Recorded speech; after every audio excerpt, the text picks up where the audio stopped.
was never the flight that ended us. It was the way he kept saying the trip was already paid for, as if the only thing in the apartment that could still be replaced was me. By then, Noah and I had already crossed into the kind of life people call settled, because they do not know how many ways settled can still be provisional. We had renewed the lease in April. We had a drawer by the front door with both our extra keys in it. My charger had migrated permanently to his side of the sofa, because that was apparently where I always fell asleep first. He bought the expensive coffee beans. I remembered to replace the paper towels before we ran out. He liked the bedroom window cracked even when it rained. I hated that, but I had stopped closing it. That is what a shared life often looks like in the middle. Not declarations, adjustments, tiny transfers of inconvenience that slowly begin to feel like devotion. If someone had asked me that month whether we were serious, I would have laughed at the question. Serious people are not always the ones posting anniversary tributes with 12 filtered photos. Sometimes they are just the people arguing about whether cumin belongs in the lentils and whose turn it is to call the internet company. Sometimes seriousness looks boring from the outside. I had come to trust boring. Noah had been engaged once before we met. Not recently. Not in the theatrical, still texting at midnight way people warn you about. It lived in our relationship as a finished sentence. He almost married a woman named Elise. It ended badly, then politely, then finally, in the quiet, administrative way adult endings sometimes do. Boxes returned. Accounts untangled. Mutual friends divided into softer circles. By the time I knew him, she was one of those names that surfaced only when some old restaurant came up or a story required a timeline. I was not threatened by her because I did not think I was supposed to be. There is a specific kind of peace that grows from believing something difficult is already over. You stop scanning for it. You stop measuring the room against it. You call that maturity. Maybe it is. Maybe sometimes it is. Just trust wearing its eyes closed. The message came on a Thursday night while I was rinsing rice in the sink. Noah was at the table with his laptop half open, answering emails from work with the distracted efficiency of somebody trying to finish before dinner. His phone lit up twice. Then again, he glanced at it, did not pick it up, and said, "Huh." Not alarmed, not guilty, just surprised enough to sound inconvenienced. I asked who it was. He said, "Elise." The name landed lightly at first, like a spoon set down in another room. Then he added, "She needs an answer on something." There are phrases that make you look up before you know why. Needs an answer on something. That sounded larger than a stray memory, and smaller than a crisis. The kind of sentence that usually becomes a problem only after it reaches the second half. He opened the message. Read silently. Scrolled. Read again. Then he gave one of those short breaths people give when they have already decided what a thing means before saying it out loud. I turned the burner down and asked, "What kind of answer?" He rotated the phone toward himself instead of toward me. "Nothing dramatic," he said. "Just weird timing. Weird timing." That was my first warning. People almost never say weird timing when the problem is timing. They say it when the problem is meaning and they want one more minute before admitting that. Apparently, months before Noah and Elise ended things, they had booked a small architecture retreat on the Maine coast. Not romantic, exactly. Not innocent, either. One of those long weekends built for people who like design talks, old inns, sea air, and the idea of becoming quieter and more interesting near water. The booking had been postponed once, then moved again, then converted into travel credit the organizers had finally reissued for a late summer date. The room was still reserved. One ticket was still usable. One name change had been approved. Elise could not go because she had taken a new job and would be overseas that week. She had already spoken to the organizer, and the guest slot could still be transferred to him at almost no cost. He could still take the room, still attend the lectures, still use the ferry voucher, still avoid wasting the credit. I waited for the part where this remained an anecdote. Instead, Noah said, "It's actually kind of a great deal." I remember the exact sound the water made as the rice hit the bowl, because when something breaks quietly in your life, your body clings to absurd details. The faucet running, a cabinet left open, a spoon touching ceramic. I shut the water off and said, "With her?" He shrugged one shoulder. She'd be there for the first night to sign the transfer paperwork and attend one panel she already committed to. Then she's leaving early Saturday for New York. The first night. He said it like the problem had already been reduced to a quantity manageable enough to survive. Not the weekend, not a trip, just the first night. I asked, "And this is something you're considering?" He gave me a look I still think about sometimes. Not defensive, not ashamed, mildly surprised that I would need the answer translated. "Well," he said, "it's already paid for." That was the phrase he kept returning to. Already paid for. As if money settles all moral ambiguity. As if prepayment turns intimacy into inventory. As if the trip existed in a sealed category called waste prevention, and my discomfort had shown up in the wrong department. I did not yell. That is one of the loneliest parts of a moment like this. You often stay calm, because some deeper part of you senses that volume will only make it easier for the other person to call the problem emotion instead of evidence. So I asked practical questions. Where would he stay? The inn. How many rooms? One suite that could be split by an interior divider, he said, and then too quickly added that the organizers knew the booking history, and quote, "It wasn't like that." I asked whether he hurt himself. He said yes. I asked whether he would be comfortable if an old fiancé of mine offered me a half weekend on the coast, because the room had already been booked before our relationship. He said that was not the same. People say that was not the same when they are asking for asymmetry and hoping you will be too busy defending your feelings to notice. I asked why it was different. He said, because this was professional. Because Elise knew the organizers. Because the retreat was mostly lectures and site visits. Because I was making it sound seedier than it was. Because sometimes adults can participate in things from their old lives without acting like children about it. I stood there with wet hands and realized he had already chosen the framing that made me lose. If I objected, I was insecure. If I stayed quiet, I was consenting.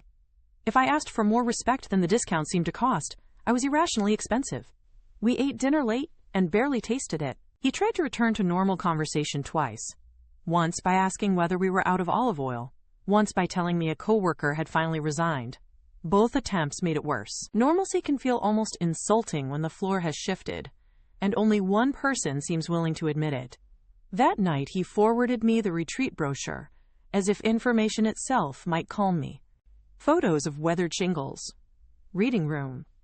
Linen curtains. A sketchbook on a windowsill. Salt silver water behind a row of pines. The brochure had the soft, expensive look of places that market stillness to people who can afford to call it transformation. His text beneath it said, "See, it's really more like a workshop. More like..." There are entire bad relationships hidden inside those two words. More like a workshop. More like closure. More like a misunderstanding. More like you're overthinking. Language people use when they are already sanding down the edges of what they want from you. I did not answer right away. Instead, I sat on the edge of the bed and looked around our room for evidence that I had misread the seriousness of my own life. 2 books open face down on the nightstand. His watch on top of my novel. A pair of my socks under his chair. A half-folded pile of clean laundry neither of us had put away, because chores had begun to feel so jointly owned that they could linger without becoming accusation. There is something especially cruel about being hurt in a room full of proof that you belonged there.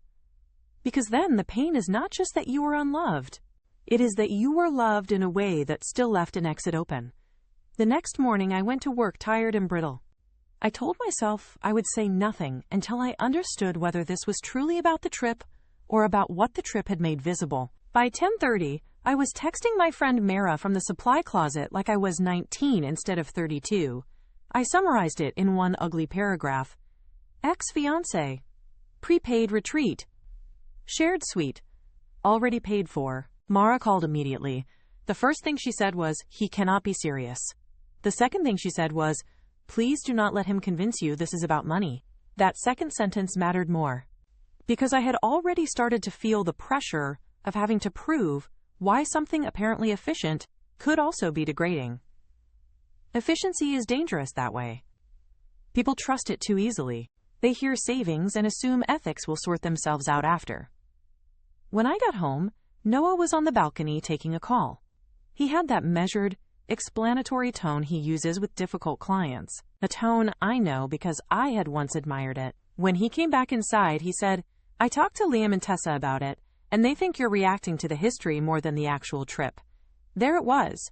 The committee. Nothing escalates a private hurt, quite like discovering it has already been workshopped into a more reasonable version by people who do not have to sleep inside the consequences. I asked whether he had described the sleeping arrangement.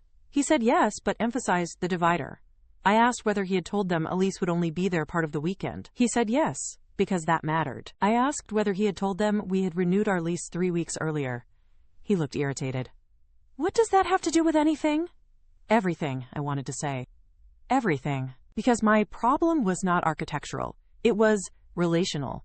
A person can technically explain every room in a betrayal and still completely miss the house. I asked him one simple question. If this were just some old booking and no emotional leftovers at all, why does preserving it matter to you more than protecting us from what it obviously feels like? He rubbed his forehead. Not in guilt, in fatigue. As if the burden in the room had become my inability to convert humiliation into flexibility. Then he said, because not every part of my life before you has to be treated like contamination. I actually nodded when he said it, not because I agreed, because I heard the real thing underneath it.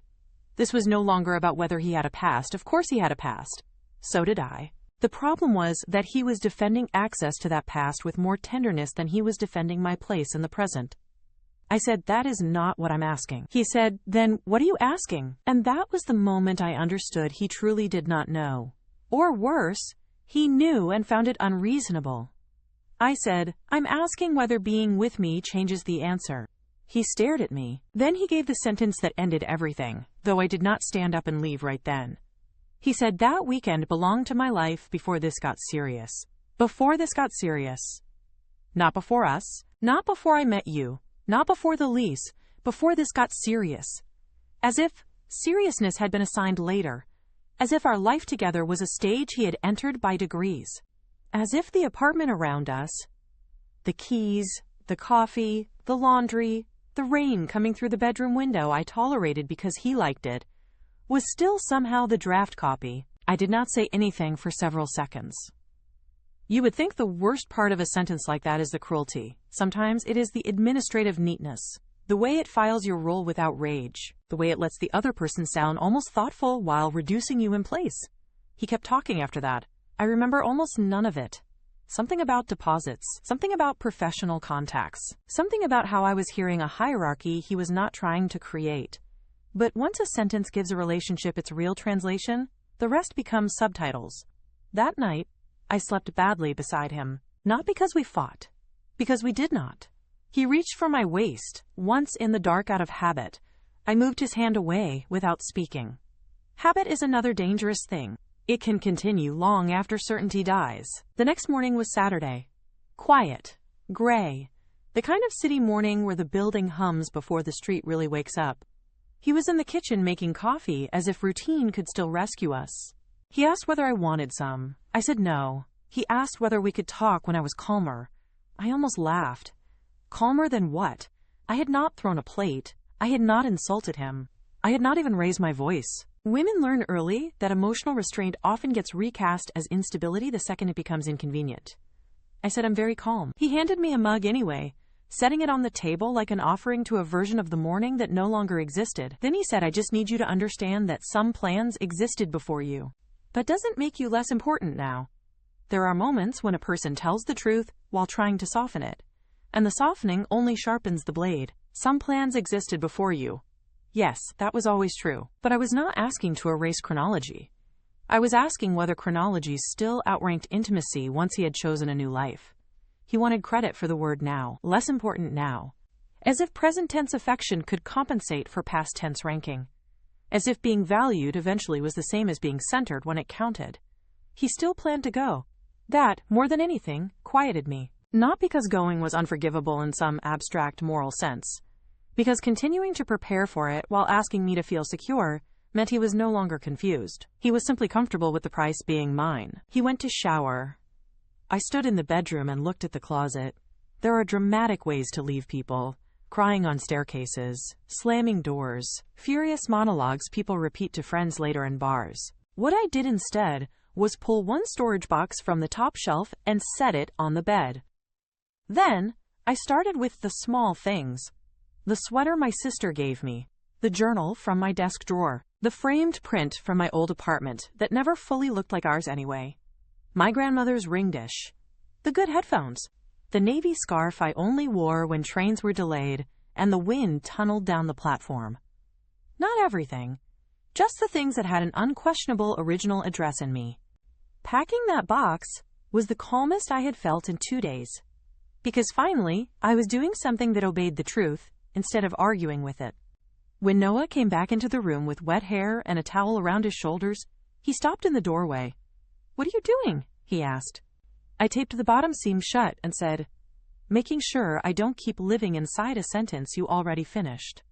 It was the first theatrical line I had spoken the entire weekend, and even then I did not raise my voice. He said I was being unfair, that he had never said I did not matter, that I was taking one badly phrased comment and building a whole indictment around it. I looked at him then, really looked. At the damp hair, the familiar shoulders, the man I had learned to buy paper towels for without keeping score. And I realized people always call it one comment when they need to shrink a pattern to a size they can survive. But it was never one comment. It was the speed with which he defended the offer. The committee he assembled to make me sound unreasonable. The sleeping arrangement he explained, like floor plans, could replace respect. The fact that our renewed lease meant nothing in the face of an old booking. The sentence about seriousness arriving late. One comment is just the receipt. The system exists before it prints. I told him I was going to stay with Mara for a while. He said leaving over this was extreme. Over this, again that small language. Over this weekend. Over this misunderstanding. Over this old reservation. Never over this revelation. Never over this hierarchy. Never over the fact that I had just learned the wrong timeline still held more authority in his mind than the right person. I carried the box to the hallway. He followed me, not grabbing, not shouting, just narrating, as if words might still turn reality back into negotiation. He said he loved me. I believe he did. Love is not always the missing ingredient in stories like this. Sometimes priority is. Sometimes reverence is. Sometimes the absence is not affection but recognition. He loved me, I think, in the way people love what has become familiar and useful and sincerely dear. But love that still leaves room to treat your dignity as the adjustable part is not the kind that lets you rest. At the door, I took my spare key off the shared ring and set it in the bowl on the entry table. The one we bought at a street fair, because he said we needed a proper place for things that mattered. I almost smiled at that. Things that mattered. There it was again, the whole story in miniature. I did not tell him never to call. I did not deliver a verdict about what kind of man he was. I did not ask whether he would still go. By then, that answer had stopped mattering. Because the trip had already done its real work. It had not shown me who Elise was to him. It had shown me who I still was not. Mara met me downstairs in her car, still wearing yesterday's sweatshirt and no mascara, because real loyalty rarely arrives styled for the scene. She looked at the box in my lap and said, "So?" I buckled my seatbelt and stared out at the building for a second before answering. Then I said, "I think I was living in the rehearsal version." She nodded once like she understood immediately. That is another thing betrayal does. It makes the people who really love you sound fluent in truths you were still translating. I stayed with her 4 nights. On the second night, Noah sent a long message. He said he had canceled the trip. He said he had been stupid. He said he had focused on the logistics because that was easier than admitting how it looked. He said he never meant to make me feel temporary. I read it twice. Then a third time. There are apologies that arrive with insight. There are apologies that arrive because consequences finally made insight cheaper. Maybe his had some of both. I do not need to decide that now. What mattered was that I could no longer unknow the version of us that had surfaced before the cancellation. The first answer is usually the truest one. Not always, because it is the most honest. Sometimes because it is the least edited. Before the friends weigh in. Before the optics settle. Before losing you becomes real enough to compete with the original desire. His first answer had been simple. It is already paid for. Then, that weekend belonged to my life before this got serious. People can revise their decisions faster than they revise the worldview that produced them. And I was tired of auditioning for a role I thought I had already been cast in. When I finally went back to the apartment the following Thursday, the bedroom window was closed. The laundry was folded. The key drawer was neater than I had ever seen it. A peace-offering orchid sat on the kitchen counter, trying very hard to be symbolic. He looked wrecked. I do not say that with satisfaction, just accuracy. He said he understood now. He said the moment he saw the empty ring dish on Mara's guest room dresser in the photo I texted to prove I had arrived, he realized what he had risked for something he did not even truly want. Maybe that was true. But truth learned after the proof has left the house does not travel backward in time. That is the problem. We talked for almost 2 hours. Quietly, like people trying not to damage what was already injured. He told me he had hated how manipulative Elise could be near the end. He told me some part of him thought taking the trip on neutral terms would prove he was above all that old wreckage. He told me he did not realize until I left that he had turned me into the price of that performance. That sentence came closest to the center. The price of that performance. Because that is what I had been. The cost he was willing to externalize so he could imagine himself evolved, detached, adult, practical. I thanked him for finally saying it plainly. Then I told him plainness had come too late. Not because late understanding never matters. Sometimes it saves people. Sometimes it changes them. But sometimes a relationship depends on what a person does before the lesson becomes expensive. And ours, I had realized, had depended too much on me being generous with interpretations. I had spent the whole first day trying to understand him better. He had spent it trying to make his position easier to accept. That difference was the relationship. So no, the flight was not the reason I left. And Elise was not either. The reason I left was smaller and colder than that. I left because the moment pressure arrived, he protected the old structure before he protected the person standing in the new one with him. I left because he asked me to be flattered by the present while still being ranked by the past. I left because once someone calmly explains why your dignity should cost less than their convenience, the argument is not really about winning anymore. It is about whether you can still feel safe inside their definitions. I could not. And maybe that is the most humiliating kind of ending. Not explosive. Not cinematic. Just the slow recognition that you have been calling something home while the other person still thinks of it as a room they are trying out. Thank you for watching. If this story pulled you in, do me one favor. Hit like, subscribe, and turn on notifications so the next one finds you the moment it drops. Remember, nothing is ever just what it seems. See you on the next one.